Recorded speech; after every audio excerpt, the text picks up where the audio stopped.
What time is it? Story time, story time. It's story time. What time is it? Story time by the Masked Ranger. What's up? It is I, the Masked Ranger, and I am back after a 3-week break, and we are going to finally get started on this. It is the Fusion crossover, Empathy. Found out cover by Roma0303. Do you recognize these two? Yes, that is Hiro Hamada and Riley Anderson from Big Hero 6 and Inside Out, respectively. This story, this crossover, was written by Finmonster, who I am really looking forward to read the story from, because his writing, his overall storytelling is absolute genius. Just absolute genius. And I'm really excited to be doing something different other than MLP. Speaking of which, I've been walking around town with Lola since it's been really sunny and no longer raining. I'm just walking right now, which is why you can hear cars, and I've been running into people across the street, around this neighborhood, saying that they've really enjoyed the content I put out, and I must say to them, I'm really thankful that you don't know how much that means to me, being able to make content for you all. So I thought I'd do something different, and let's read what Finmonster has put down. I'm going to be doing the usual, read his fanfic while walking. So, in the city of San Francisco, the tech industry is booming since the battle in the Bay. Sorry, I was just walking past someone. The thing is, you can't always see me recording while I'm walking. It's, hope it doesn't cause the experience to get a bit, hope it doesn't null the experience having to hear traffic and stuff. Anyway, I'm gonna try this again. In the city of San Francisco, the tech industry is booming since the battle in the Bay. Yeah, I'm doing this from the TV Tropes page. Sorry. Small companies are joining the tech empire Kraytech, and new families are moving into town for work. One such family are the Andersons, including Bill, Jill, and their daughter Riley. Riley is from Inside Out. Her parents are from Inside Out. This fic is basically what would happen if Riley's family moved to San Francisco from Big Hero 6, rather than moving to San Francisco. Yeah. Unfortunately, due to some mental struggles, Riley has had a rough few days around San Francisco and almost ran away back to Minnesota. However, she realized her folly in time, but got lost and stumbled upon a bot fighting match. This chance encounter would eventually entwine her with the life of Hiro Hamada, with new friends, new challenges, and an adventure that would change their lives forever. Empathy is a fusion fic crossover between multiple animated franchises by Finmonster. It's the story of how Riley found a new home, how Hiro Hamada found a purpose, and how through empathy, compassion, and care with their friends, they became heroes. Yep, so, if you couldn't tell, this crosses over Big Hero 6 and Inside Out, along with a third animated film, which I will not say the name of, in case of slight spoilers. But I'm planning to see the other two. I have seen Big Hero 6 around near the end of the second part. There's a big plot twist that I'll look up when I get back, hopefully. I'm just doing a video. I want by someone yet again. That's later this time. Yeah, I really should be doing these videos in a quieter place. I'll be doing the beginning portion while I'm walking, and then after I start to catch my breath, I'll do the rest, okay? So yeah, I have seen Big Hero 6 around near the end of the second act. I've not seen the other two films, but I have managed, in my spare time, I was able to look them up on, I looked up Inside Out on Wikipedia and Home. I have not looked up anything on Home, so I don't know anything about that. Oh yeah, that's the third franchise I just said I wasn't gonna say the name of. Oh my goodness. Yeah, so Home is a DreamWorks movie that came out, like, what is it, back in 2014 or 2015. Inside Out came out in 2014. I'm guessing Home was 15 and Big Hero 6 was in the same year as that, or maybe they were, all three of them were the same year. I don't know, I'm just rambling on. Alright, so, yeah. I have seen Big Hero 6, but not the other two. But I do know enough about... I have looked up stuff about Inside Out, since I haven't got to see the movie yet, but I would love to. Maybe see it over the summer by DVD of that and the other films. So, yeah. Now that I'm finally done with this rambling, let's get down to the meat and veg. Finmonster, it's time for me to share your amazing fanfic with the world through my videos. Because that is the job of a successful fanfic writer, isn't it? So, let's begin the story.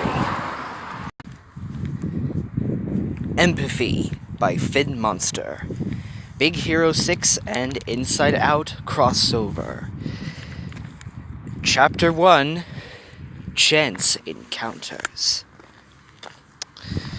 The bright neon lights of San Francisco flooded the night sky above the city, casting it in a myriad of colors that danced across the bay and blocked out the stars in the night sky. Advertisements hung from buildings, hawking their wares to those passing on the streets below. Some places, though, were darker and quieter than others, with only the occasional person walking under the pale yellow glow cast by the streetlights, past buildings decorated with graffiti instead of advertisements.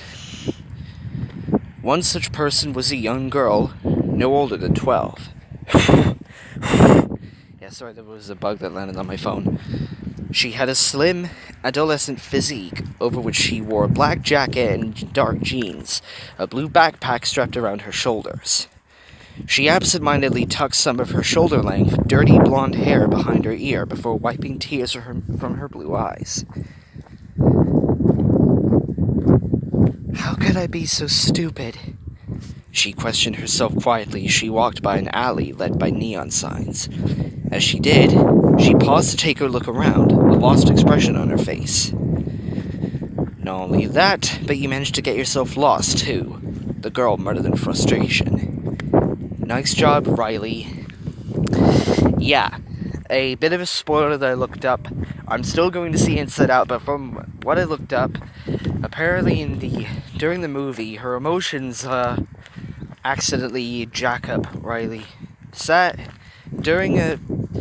After an accident, joy and sadness are accidentally cast out of Riley's mind headquarters, so they have to make their way back, and while they do so, the remaining emotions there, anger, fear, and disgust, I'm going to put in a bit more details in later chapters, but for now, I'm going to say that these 5 emotions are help Riley through the day, and because of joy and sadness being gone, the other 3 emotions accidentally caused Riley to run away from home, and now she's trying to find her way back.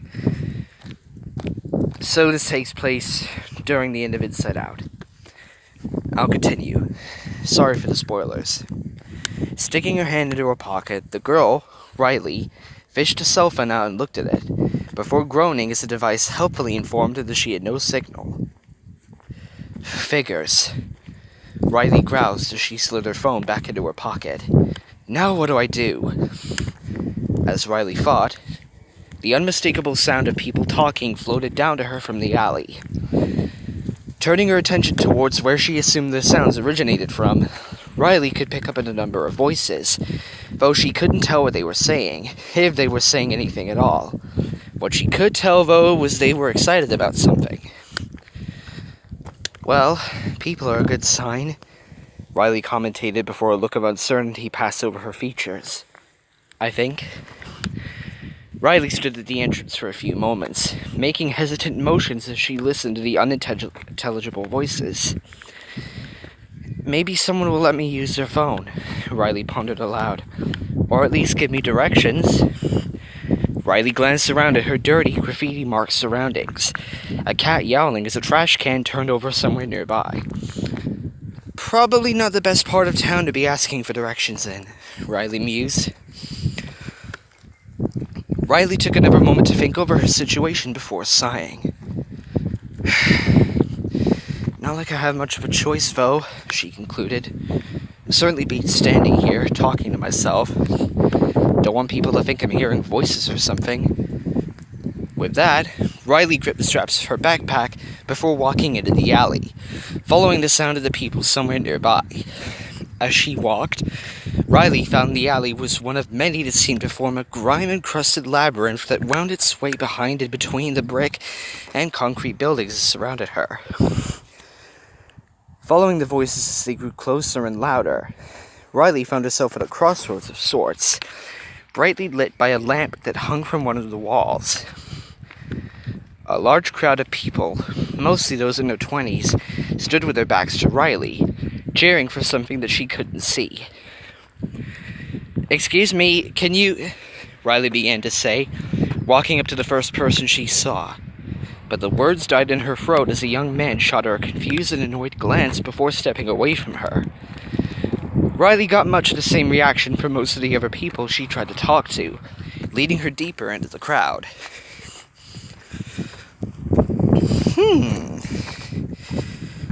I wonder what they're looking at. Just as she was about to ask another person for help, a huge cheer went up from the crowd, drawing her attention towards where everyone was looking. Squinting her eyes in curiosity, Riley stepped forward through the crowd, trying to get a look at what everyone was watching. Eventually, she was able to get a clear view and gasped at what she saw. The crowd were circled around what looked like a makeshift arena, little more than a circle drawn on the ground.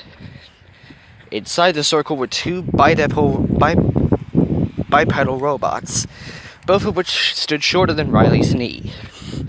The two robots, one red, the other black with a pot belly, clashed with one another, fighting as the crowd cheered them on. Two people sat on opposite sides of the arena, one a tough-looking young woman, the other a large, heavy-set man dressed in a purple and yellow tracksuit. Both appeared to be in command of one of the robots with the controllers they each held in their hands. "Bot fight," Riley whispered to herself, her eyes wide as she watched the black robot grab hold of the red one before producing a buzzsaw that it proceeded to use to tear the other robot apart. The crowd shouting in excitement as scraps flew all over the arena. "The winner, by way of total annihilation," a woman wearing an eye patch declared as she walked over to the large man's side as the other woman picked up the remains of her robot. "Yama! Who is next?" The man, Yama, bellowed with a laugh as he stood up, holding his robot aloft. "Ha ha ha! Who has the guts to step into the ring with little Yama?" Glancing around, she saw members of the crowd shying away from the challenge despite having robots of their own, clearly cowed by the brutal execution of little Yama's last opponent. "Can I try?" A hesitant voice spoke up, drawing everyone's, including Riley's, attention. The crowd parted and Riley could see a boy, only a year or two older than she was. He had pale features and bushy black hair that seemed to stick out in every direction. He had a blue, zip-up hooded sweatshirt that he wore open to display his red t-shirt underneath, along with khaki cargo shorts and dirty white sneakers. I'm gonna have to take a bit of a breather since I usually talk so much while reading that my breath begins to run out quickly while I'm walking. Talking while walking is a really good idea, kids. And my phone has 37% battery, so I'm gonna have to maybe cut this off at a certain point and then come back again when I've got my phone successfully charged up and I can continue the video. Okay. I have a robot. I built it myself. the boy said awkwardly, holding up a small robot that seemed to be made up of 3 ball joints with 2 prongs coming off of each, looking like a little person with large, rabbit-like ears. From her distance, Riley could just make out the yellow, cartoon face that the boy had drawn on one of the robot's ball joints. There was a pause as Yama regarded the boy and his robot before he laughed, prompting most of the crowd to laugh as well, causing Riley to feel a pang of sympathy for the boy. "Beat it, kid." The woman with the eye patch scoffed as she held up a tray. "House rules. You've got to pay to play." "Oh," the boy said as if surprised by the question, before reaching into his pocket and pulling out a wad of crumpled up bills and an old assortment of coins. "Is this enough?" "What's your name, little boy?" Yama questioned in amusement. "Hiro," the boy answered, a semi-confident smile on his face. "Hiro Hamada, and this is Megabot." "Prepare your bot, Zero," Yama said threateningly as the woman reached out to take both of their wagers before the two of them took their places on opposite sides of the arena, setting their bots down in front of them. "2 bots enter," the woman announced as the crowd clustered around the arena, bringing Riley with them. "1 bot leaves. Fighters ready? Fight!" Riley felt as if she had blinked. She would have missed the entire fight, as little Yama easily sliced Megabot apart at the joints as it rushed forward. The crowd cheered and laughed as Hiro looked at the remains of his little bot in shock. That was my first fight," Hiro said, giving Yama a pleading look. "Give me another chance." "Nobody likes a sore loser, little boy," Yama sneered as he began collecting the money from the tray. "Run on home." "I have more money," Hiro stated as he held up a neat roll of bills, sharply contrasting with the crumpled wad of cash he had produced before. Where is he getting all this money? Riley pondered aloud, narrowing her eyes as Hiro placed the cash on the tray with the rest of the money, Yama adding more of his own to make the pot even. As the two set up to fight once more, the 3 pieces of Megabot suddenly sprung to life, rolling around in their ball joints before reconnecting. Riley's eye widened at this, though nobody else seemed to notice. If it could do that the whole time, how did he lose? Riley questioned, watching Hiro closely as the fight began. Hiro's previous nervousness was gone, replaced by a cool confidence he pulled the controller apart, revealing it to be far more complex than it had appeared before. He's hustling him, Riley realized with shock. Megabot? Hiro muttered with a savage grin as the bot's faceplate shifted, switching to a red face with a predatory smile. Destroy.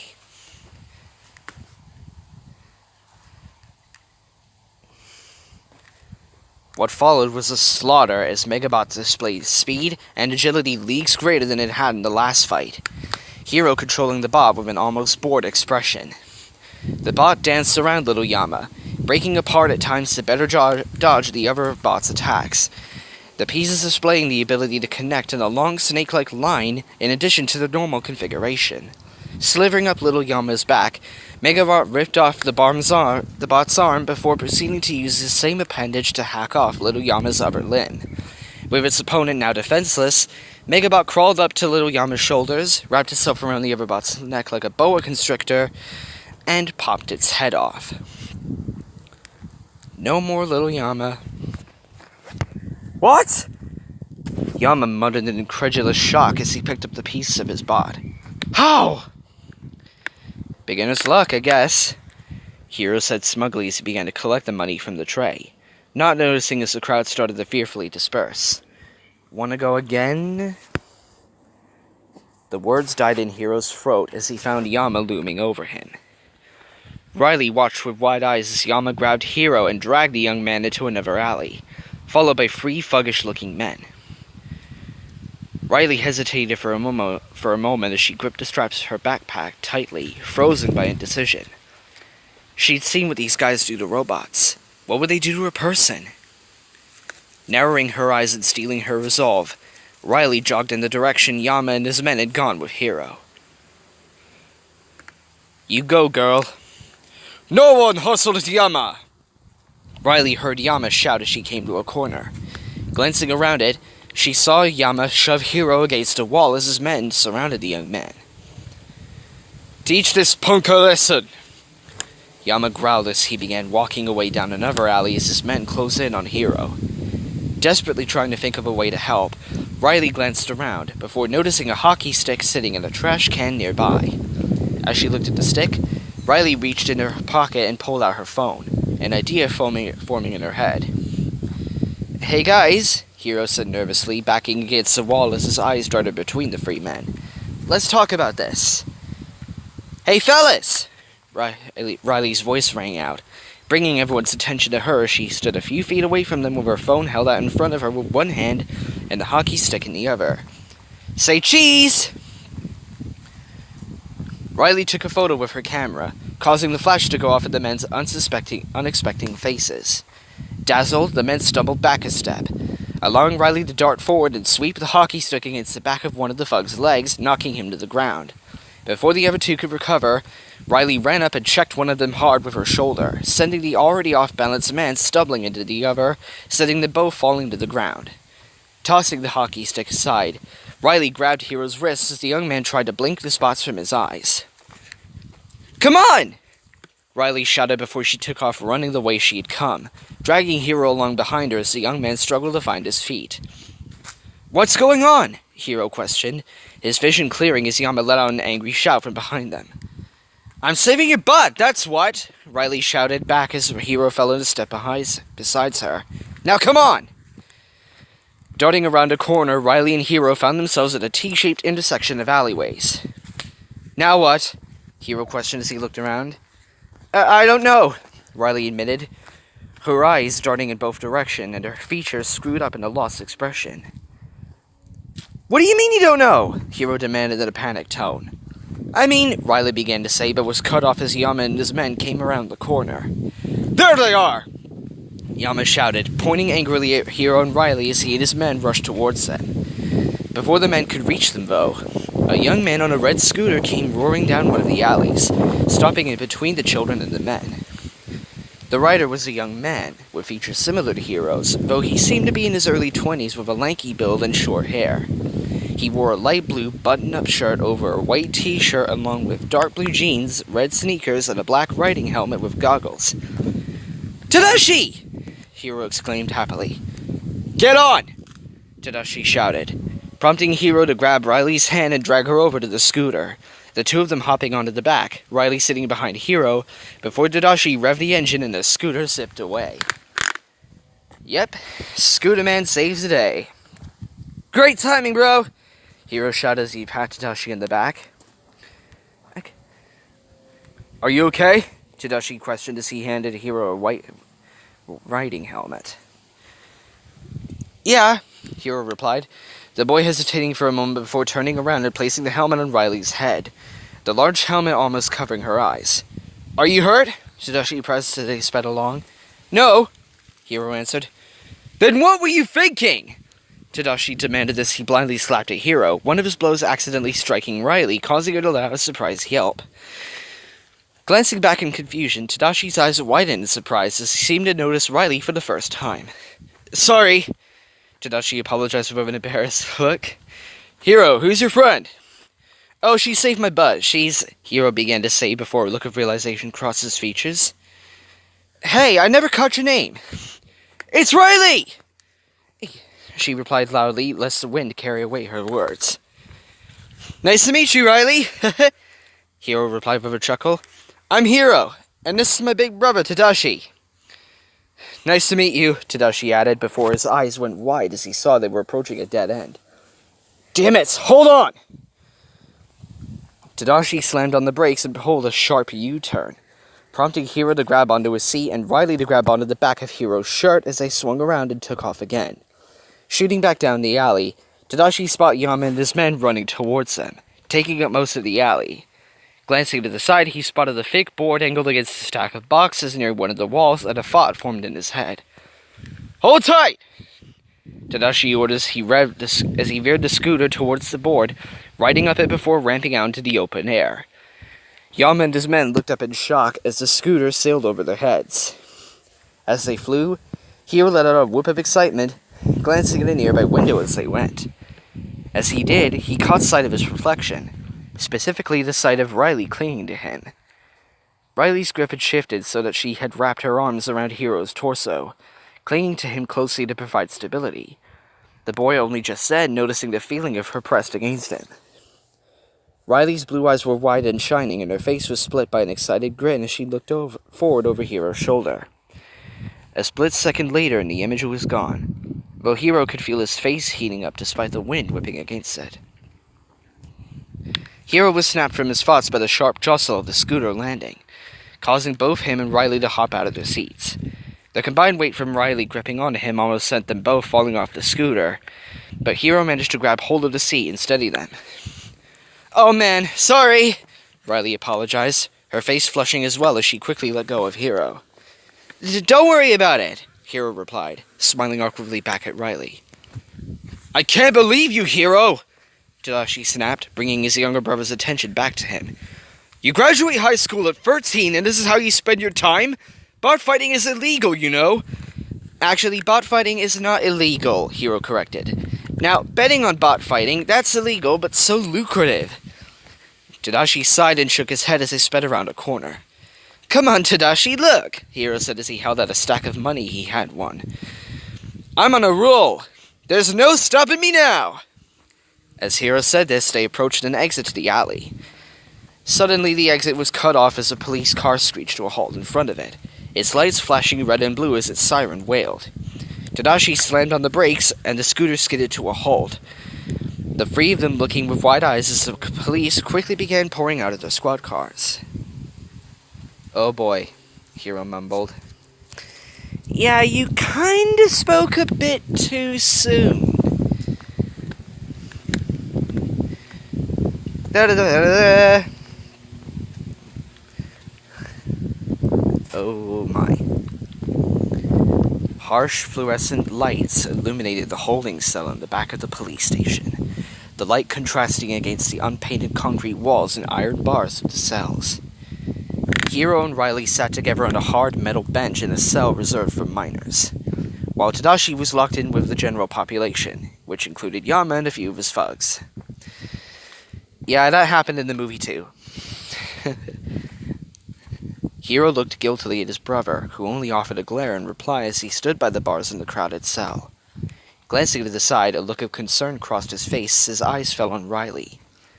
Following his brother's gaze, Hiro saw Riley had curled up in a ball, resting her forehead against her knees with her arms wrapped around her legs. Hiro glanced at Tadashi, who nodded his head in Riley's direction. "Hey," Hiro spoke up after a moment. "Are you okay?" "No," Riley grumbled. Lifting her head up and resting her chin on her knees, she glared at Hiro. "No, I'm not. This is literally the worst day of my life." "Hey, it's okay," Hiro tried to placate her. "I mean, this isn't a big offense, and we're still minors with no records. At least I'm guessing you have no record. They're probably not even going to charge us." "You don't get it," Riley replied as she explained it, as she looked away from Hiro. Then explain it to me," Hiro pressed. "How can I be so stupid?" Riley berated herself, ignoring Hiro. "Not only did I decide to run away from home, but now my parents had to pick me up from jail." Ugh! Riley growled in frustration and buried her head behind her knees again as Hiro looked at her in surprise. You ran away?" Hiro questioned. "Yeah," Riley replied, lifting her head slightly and peeking at Hiro from behind the strands of her hair. "Why?" Hiro pressed. I'm not from around here," Riley explained, sitting up more as she talked to Hiro. "I'm originally from Minnesota." "Minnesota?" Hiro questioned in surprise. "What are you doing here?"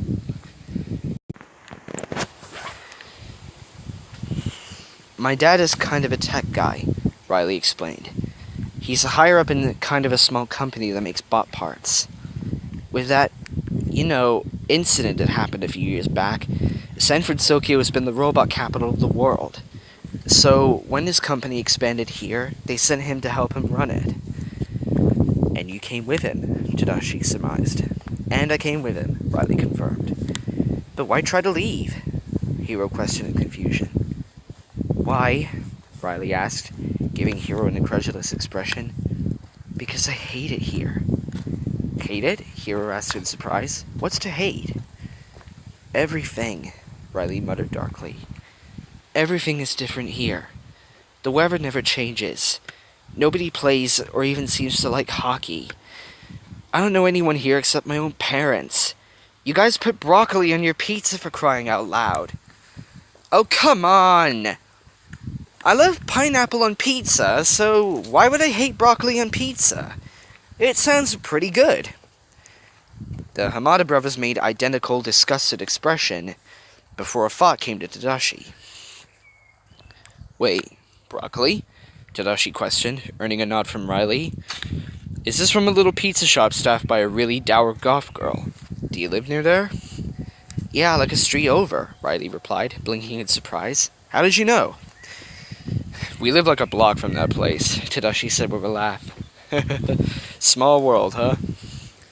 Yeah, Riley answered with a small smile of her own. Didn't you try to ask that girl out once? Hiro questioned as he smiled wryly at Tadashi. Shut up! Tadashi replied, shooting his brother a glare before turning his attention back towards Riley. Seriously though, we live in the apartment above our aunt's cafe, the Lucky Cat. Best pastries in the city. You should stop by. I guess so, Riley agreed with a smirk. The expression quickly replaced with a frown as she glanced around at her surroundings. When we get out of here, that is. Yeah, Hiro agreed with a sigh as he ran ahead through his hair. Aunt Cass is going to kill us. You keep mentioning your aunt, Riley observed. Don't you live with your parents? The Hamada brothers shared an uncomfortable look, and Riley felt a cold lump in the pit of her stomach. Our parents died about a decade ago. Our parents died about a decade ago, Tadashi explained. Our Aunt Cass takes care of us. Oh God, I'm so sorry, Riley apologized, looking at Hiro with wide eyes, the boy's gaze focused on his shoes. Don't worry about it, Tadashi said, trying to mollify her with a sad smile. There's no way you could have known. Still, Riley sighed, leaning her head back to rest against the concrete wall. You can just add that to the list of stupid things I've done today. Why try to go back to Minnesota? Hiro questioned, lifting his head and looking at Riley again. I don't know, it's so stupid now that I really think about it. Riley groaned. I was happy back there. I've barely been happy at all since we moved here. I thought maybe I could be happy again if I went back. Did you try talking to your parents about that? Tadashi suggested. I couldn't do that, Riley answered with a shake of her head. They've been under so much pressure because of it all. I had to be strong for them, but I wasn't strong enough. Riley, Tadashi said, the quiet intensity in his voice causing the girl to lower her head to look at him. You can't do that to yourself. You can't put that kind of weight on your shoulders. No parent would want that. You should tell them how you feel. Riley looked at Tadashi quietly for a few moments, her blue eyes locking with his brown ones. Slowly, she turned to look at Hiro, who offered her a small smile. Tadashi is really good at helping people, Hiro stated. It's kind of his thing. If he gives you advice, you're best off taking it. Riley gave Hiro a small smile back as the door to the holding area creaked open and a police officer carrying a clipboard walked in. Riley Anderson? The police officer questioned, glancing around the holding cells. Which one of you is Riley Anderson? That's me, Riley spoke up as she walked to the front of the cell. Your parents are Bill and Jill Anderson? The officer asked as he looked down at her, earning a nod from the girl. They're here to get you, though I might have to hold you for a little while. I'll ask you a few questions about what happened tonight. Riley's face fell at the words while Hiro looked at her with a troubled expression. Glancing at Tadashi, Hiro saw his brother give him an encouraging nod before a determined look crossed the boy's features. Officer, wait! Hiro spoke up. Sorry, I just walked by a truck. Officer, wait! Hiro spoke up, trotting to Riley's side as she and the officer looked at him. She didn't have anything to do with the betting. That was all me. She was just lost and happened to be there to pull my butt out of the fire. My brother, too. You're confessing to this? The officer questioned, arcing an eyebrow at Hiro. I am. Hiro answered with a resolute nod, not noticing the wide-eyed look Riley was giving him. The betting, at least. I didn't organize it or anything. Alright, I'm going to be crossing the road in a minute, then I'm going to be turning the page, or at least scrolling down. Wouldn't want to get run over, would I?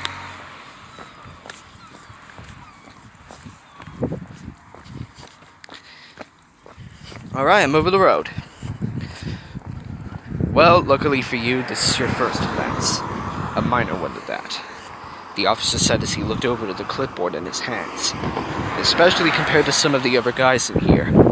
I don't think we'll be charging you, but I have to keep you until your guardian comes to get you. Ain't Cass isn't here yet? Tadashi questioned. I have a Cassandra Phillips waiting outside. The officer replied as he looked over his clipboard again before raising an eyebrow at Tadashi. Is that her? Yeah, she's our maternal aunt, Tadashi explained. So different last name. Fair enough. The officer stated with a nod before fishing out his keys. Unlocks the cells to allow Riley and the Hamada brothers to exit. Follow me. Yeah, the police officer had a British accent, which I gave him, but I switched it to an American accent. Following the officer, the three of them walked out of the holding area and down the hall that led to the front desk and a waiting area. Sitting in the waiting area was three adults. One a man with a bushy brown mustache and 5 o'clock shadow, another woman with long dark brown hair pulled back in a ponytail and her eyes framed by red-rimmed glasses. The third was a woman roughly the same age, with shoulder-length light brown hair and dressed in blue jeans and a black t-shirt. Riley's eyes widened. She saw the first two adults, who jumped to their feet at the sight of her. Mom! Riley exclaimed, running over to the two adults as they rushed to her, the three of them meeting in the center of the room. Dad! Riley! Riley's father, Bill, shouted as he leaned down and placed his hands on the girl's shoulders, the woman following suit by laying a gentle hand on the girl's arm. Oh, thank goodness! We were worried sick, Riley's mother, Jill, said, relief and worry mixed on her features. Where have you been? Why are you here? I'm sorry, Riley said quietly. Please don't be mad. We're not mad, Jill assured her. We just don't understand what happened. I ran away, Riley explained, tears starting to well up in her eyes as she looked down at the ground. What? Bill asked, his brow furrowed in confusion. Why? Riley paused and glanced over to where Tadashi was standing with Hiro, the young man giving her a small smile and a subtle nod. 3 weeks and I'm still off my reading because I keep stuttering over the simplest of words. I know you don't want me to. I know you need me to be happy, but I miss Minnesota, Riley explained as tears began to roll down her cheeks. I miss my friends, my hockey team. I miss everything. Riley turned her head to look at her parents, her cheeks going red as tears streamed from her eyes. I want to go home, she whimpered. Oh, honey. Jill said sadly as she gently stroked Riley's hair. We miss Minnesota too, Bill stated with a sad smile. You do? Riley asked, surprised. Of course, Bill stated. I miss the forest where we used to walk. The backyard where you used to play, Jill added. The pond you first learned to skate on, Bill continued. We miss all of it, sweetie, Jill said, her eyes glistening. I'm sorry that I made you think you had to be happy. It's perfectly okay to tell us these things, Riley. It's okay to be sad. Come here, Bill said as he pulled Riley into a hug with Jill as the girl began to cry openly.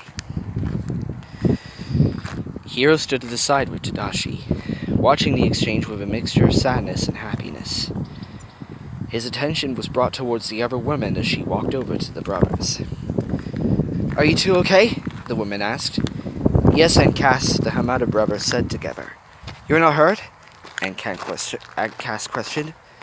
No, the brothers said again. As they spoke, Cass lashed out with both hands and grabbed the brothers by her earlobes before yanking hard.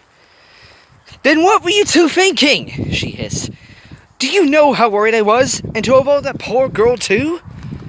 They didn't try to involve me, Riley spoke up as she pulled away from her parents and wiped her eyes. I involved myself. What do you mean? Cass questioned in surprise. Turning towards Riley, she eased her grip on the brother's ears. I got lost and ended up at the bot fight, Riley explained as she stood up, her parents stepping to the side to let her talk. I saw that those creeps were going to beat up Hiro and I decided to help. You're their aunt, right? I am, Cass answered with a warm smile. I'm Riley, the girl answered, holding her hand out for Cass to shake. It's nice to meet you, Riley, Cass replied as she shook the girl's hand.